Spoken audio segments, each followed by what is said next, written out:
guys, what's going on? Welcome back to some Pokemons.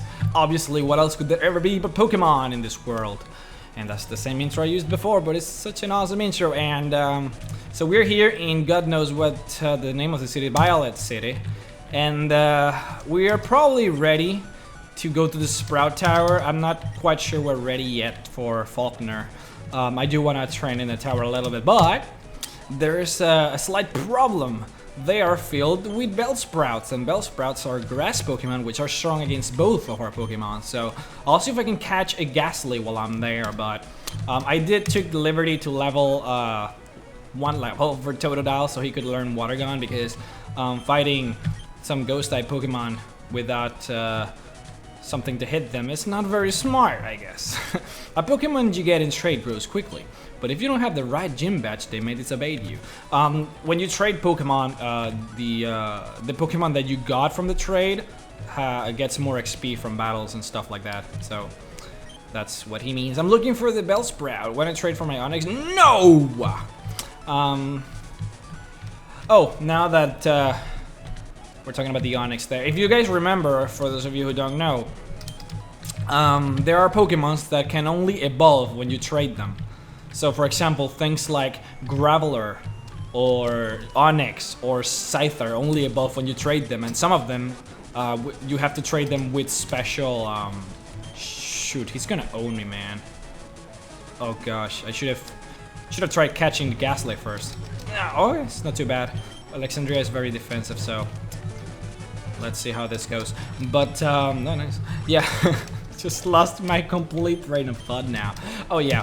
There are Pokemon that is not just about trading them to make them evolve, but you also have to trade them while holding a special item. So, for example, if you want to evolve Scyther into Scizor, you need to trade him with an item called, I believe, is like a Metal Plate or Metal Coat, I think it's called. And when you do that, it evolves. They actually changed that in this modded version, so that instead of having to trade, they're like different styles of evolving patterns. So some of them evolve by leveling and some by stones. So I'm almost positive that to evolve Haunter to Gengar, I just have to give it like a Moonstone or something like that. So that's why I'm interested in catching them, because I don't have to worry about that whole trading mechanic. And they did that because obviously this is an emulator. You cannot play this in a real cartridge. So the only reason to evolve those would be, well, there would be no way, because you can't really trade. Or actually, you guys were telling me that there was like a weird way of trading, but you had to like have two emulators and then do some bullshit or something. I don't, honestly, like, I've never tried that, but it sounds annoying. Super annoying. There you go. We got ourselves a Ghastly here now. I don't know if Water Gun's gonna kill him. I might just try a couple of Pokeballs just like that to see how that goes. I might have to try more than once, apparently. That's fine. Ghastly is awesome. I just hope I get one with a nice nature. Because that's the thing about natures, that they introduce natures in here. They are cool for things like competitive battling, because it sort of adds an extra depth to it. And for collectors, like Pokemon collectors, if you want to like have the perfect Pokemon and stuff, that's awesome too, because then it's sort of a new layer for you to worry about, and I guess for them that's cool. But, oh my god, come on. And but like for just the normal gameplay, like for just going through the game, I don't really like them, because a being that exists as a thing gas, it can topple an Indian elephant by enveloping the prey in 2 seconds. Man, that's hardcore. And we're gonna go ahead and name him, and oh man, look at this name. What am I supposed to do with that? Yeah. All right, let's use Mr. EJ. I guess that's how it's gonna be called. Mr. EJ. Where's the okay? There you go, Mr. EJ. If that's how it's going to be. It's gotta be Naughty. Okay, Naughty, I believe, increases special attack and I'm not sure. I think it reduces like defense or special something. It just reduces something that is not important. Like it doesn't matter, as long as it increases special attack. I'm cool with that. So that's awesome. So Mr. EJ is gonna be our Pokemon champion here, and then a new one appears that's higher leveled. doesn't matter. I'm gonna go ahead and clear this Pokemon of any pain that might possess by the massive hurdle that was that Bellsprout, or those 3 Bellsprouts. And let's go ahead and I guess level it up. I don't have any TMs yet, right? I don't know. All right, that's cool. That's cool. I guess we're gonna need Ghastly. Or, well, I don't know how helpful it's really going to be versus Falkner, because Falkner has, that's a hard name to say, Falkner. He carries, what is it? A Mud Slap, which is a ground type move, and ground is super effective against poison, and Ghastly is poison, for those of you who don't know. Yeah, I guess Slick doesn't really do that much damage, so we're gonna go ahead and use the tackle of Alexandria to weaken this guys a little bit. Oh, okay. Man, Alexandria is a boss. Sure can take some heat. That's awesome. So apparently, according to the lore, oh, 2 levels in one go. That's pretty badass. Another Bellsprout. So according to the lore of like this place, this tower, the Bellsprout Tower. Oh, I can hypnosis SC. Yay. It's like supposed to be built around a huge Bellsprout, like the actual middle of the tower, the actual thing that holds it together. Man, that hurts. It's like a huge Bellsprout. Like, that's so weird to think about. Like, how is that even possible? I guess it's like the anime. You guys remember in the anime that there was this huge tentacle that was like the size of a city. Like, it was as big as a building. Like, I mean, if that's possible in the lore of Pokemon, I mean, if there's even such a thing as a real lore for Pokemon, but, you know, like, going through the notions, provided that it is, I think that's kind of weird, don't you think? Like, why, how is that even possible that a huge Bellsprout, just the size of a building, just sort of exists, you know? Why doesn't it move? What if he has to like cough or like scratch his feet or something and the entire building just collapses? Like, it just sounds so weird, you know? I don't know, it's just odd. Yeah, anyways, look, that whole thing in the middle, like that, looks like a Game Boy. In the middle, that's supposed to be the vine of it, so. Yeah, I guess that's that, but let's see, pots, let's heal our Pokemons a little bit, just. Yeah, Alexandria is gonna have to be dead for a while. I don't really wanna go back, but it's fine. It doesn't matter. And I think Alexandria is gonna have a good time in Falkner because they're all flying and they should be relatively weak to his defenses. So I don't think that there really is going to be a problem on that regard. But this is gonna be a generally hard part just because most of my Pokemon are weak against the plant type, and my Ghastly, which is supposed to resist it, is not really very specially defensive or just any defensive oriented in any regard whatsoever. So even if he resists the attacks, he just takes way too much from them. So that's a bad thing, man. That's a bad thing. But yeah, as I was saying before, like, I'm really happy with the fact that the actual split with physical and special attack is here. Because the problem with Ghost Pokemon back in the day, especially also for this generation, the second generation, was that the most powerful Ghost type move was Shadow Ball, and Shadow Ball was actually a physical type move back in Crystal, in the normal Crystal version. So when you taught that to a Ghost Pokemon like Ghastly, it wasn't really that strong because Ghastly is more specially oriented rather than physical, so even if it was the strongest shadow type move, it really wouldn't do that much damage, and I'm gonna get owned because I don't have any pots. Oh god. Hypnosis, please. Oh yes.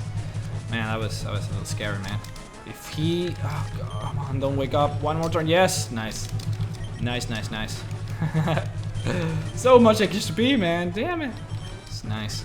All right. Before I go on, because this is gonna get harder, they're gonna be Hoods here, and they're gonna be stronger Bellsprout, so I'm just gonna go ahead and heal this up.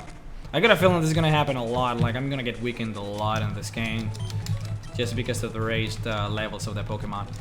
But it's cool because it works both ways, like they increase the levels of the Pokemon that you fight on trainers, but because they are high leveled, you get more XP from them, more experience from them, which means that you also increase higher.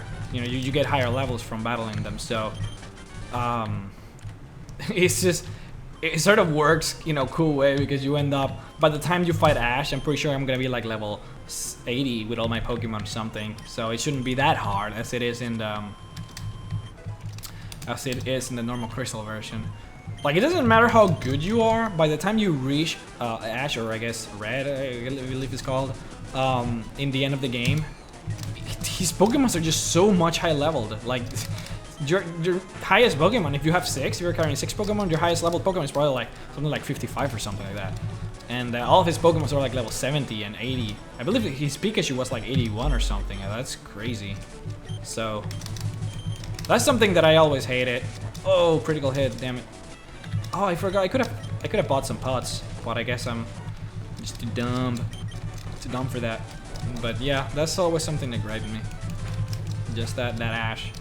And well, I mean, again, I haven't finished this one, so I wouldn't be able to tell you. I have one pot. I'm discovering this with you guys as I go, so if something awesome happens along the way, I'll be very, very surprised. I think I reached until like the 3rd game or something. I don't remember. But let's go and lick you, because licking apparently is a very strong move. I don't understand how that works, but then again, nothing about Pokemon really makes much sense if you think about it. I mean, I'm in a building that's literally built around a huge Bellsprout, so how does that even make sense? I saw this this picture of like the biology of a Bulbasaur that I thought was really clever. Like, some guy drew and I guess imagined how it would be like if Bulbasaur was a real thing. Like if oh, he's type normal, my bad. If a Bulbasaur actually existed in real life, like how would his like inner workings would be, right? How would the entire thing work? And he sort of drew it and showed, like, I'm gonna have a picture of this, but you can see like the vines and how like it envelops the bones and stuff. I don't know, I thought it was really cool. I love just my nerd side just sort of enjoys, I guess, linking fantasy with reality in that way. I think it's pretty cool. Level 13, nice. It's leveling quite fast, and that's awesome. And can't wait to have him be a Gengar, because because you couldn't really get a Gengar unless you traded on the 1st gen. I always wanted to get one. You are indeed skilled as a trainer. As promised, here's your HM. But let me say this. You should treat your Pokemon better. You're a douchebag. The way you battle is far too harsh. Pokemon are not tools of war, even though that's the only thing we use them for. And I guess help us with moving, as in the beginning of the 3rd generation, which is also a tool. Pokemon are not tools of war. He claims to be the elder, but he's weak. It stands to reason I've never lose to fools who babble about being nice to Pokemon. I only care about strong Pokemon that can't win. I really couldn't care less about weak Pokemon. Blah, blah. Use escape rope. And I get another escape rope. Way! Alright, should be giving me HM, right? The 5. So good of you to come here. Sprout Tower is a place of training. People and Pokemon test their bonds to build a bright future together. I am the final test. Allow me to shake the ties between your Pokemon and you. I wonder how he does that. He's like, well, we're like in the middle of a battle. He goes, oh my god, he called his Pokemon Sweetie when he told him to fight. That's a nice thing. He loves his Pokemon. Like, how does that? I don't. Oh, gosh. He's like testing like how good I am to my Pokemon in a fight. Like, we're literally making our Pokemon fight each other. Like, oh shoot, I pressed that by accident. Doesn't matter. I got Mr. EG. EG should be able to take care of this. Man, I'm gonna get owned. Nobody's business here. Maybe if I hypnosis you. Yeah, it's not missing. Nice. I don't have any more pots, so I'm completely up to the mercy of the oh, what am I just? Oh gosh, I need to slow down a little bit because I'm pressing too fast. Let's go ahead and scratch. No, it didn't. Okay, wrap. That's nice. I'm up. No, to the mercy of the Pokemon gods. Oh gosh, if he does his Mind Whip, I'm done, man. I'm completely owned. Oh god. Oh gosh. Don't kill me, man. Okay. There you go. It's pretty strong, man. And another Bellsprout. How the hell am I gonna... Oh gosh. I'm gonna have to like use Hypnosis and then like pray that he doesn't wake up or something. Oh gosh. Okay, let me see. Do you have a berry? Cause oh, I think I have berries. Yes. This is so useful. Haha, 10 HP. And he wakes up in the first turn. What the hell? No. You know what? I'm gonna try Curse. That should teach him a lesson, right? Oh gosh, oh no. Well, that should hurt him, I guess, quite a bit. Alright. Oh, that's not enough. That's like a scratch worth of damage. But if I keep healing, maybe he wouldn't kill me with a Vine Whip. He did. Damn it. Alright, so we're back here. Going to fight the so good of you to come here guy. Yeah, that guy, obviously. He's the only one that says that probably the entire game, so I guess you can recognize him with that. And let's fight again. Sage Crystal. Hey, Crystal. Alright, let's go ahead and Hypnosis this. We're gonna play smarter, guys. Here and now, this is gonna be smart time right here. So, hopefully he like never wakes up. Like I can literally attack him for like 10 turns straight. That would be like sweet. And well now at least I'm gonna start with Gastly so he doesn't own my Phanpy like straight up. Oh, and I equip them with the Oran Berry. Him and Phanpy so that they could like heal, I guess. Crystal, why did you do this to me? Why would you heal your Pokemon? That's such a douchebag thing to do. Well, my Hypnosis fails. Come on, don't fail, man, don't fail, no. Damn it. I hate that.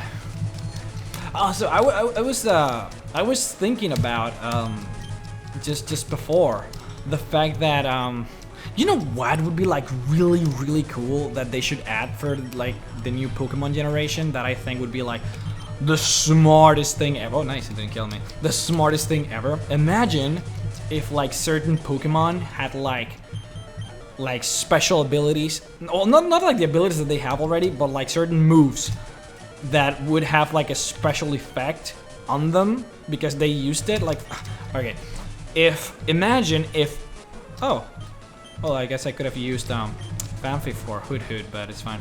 Imagine if Lickitung used Lick, like the move Lick, he would like the move would be like stronger because Lickitung is using it, and Lickitung is all about licking, right? That's the whole, I guess, feeling of the Pokemon is all about that's what the Pokemon does, right? He licks.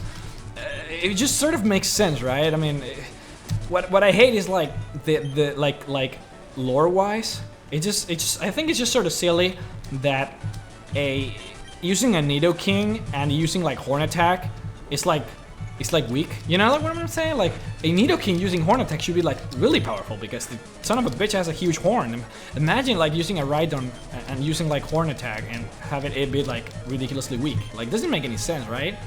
Or like, I don't know, I just think it would be kind of cool. Like, imagine a Hypno using Hypnosis. Like, wouldn't it make sense that a Hypnosis coming from a Hypno would be like stronger than a Hypnosis coming from a Clefairy, you know, like, or maybe like a Jigglypuff using Sing. Like, it just sort of makes sense that moves that are sort of special to a Pokemon be stronger when that Pokemon uses it, right? I mean, I don't know, it just sounds like it would be amazing if they added that. And you and your Pokemon should have no problem using this move. And then he gives me Flash. I hate this HM and I wish they would remove it from every other game, but we have it here. Flash illuminates even the darkest of all places, but to use it at a battle, you need the badge from Violet's gym. So, for those of you who are following Pokemon, know a little bit about Pokemon, you know that we need Flash for, oh shoot. We cannot teach it to, not even Gastly? I could swear Gastly learned Flash, I guess not. But we need Flash to illuminate dark caves, like the one that is close here that I showed you guys in the last episode. But yeah, I guess we're done with the tower, and we're gonna go ahead and fight Falkner in the next episode. So this is it, guys. This is it. I am definitely gonna miss you all. Hope you guys enjoyed, and I'll see you guys next time.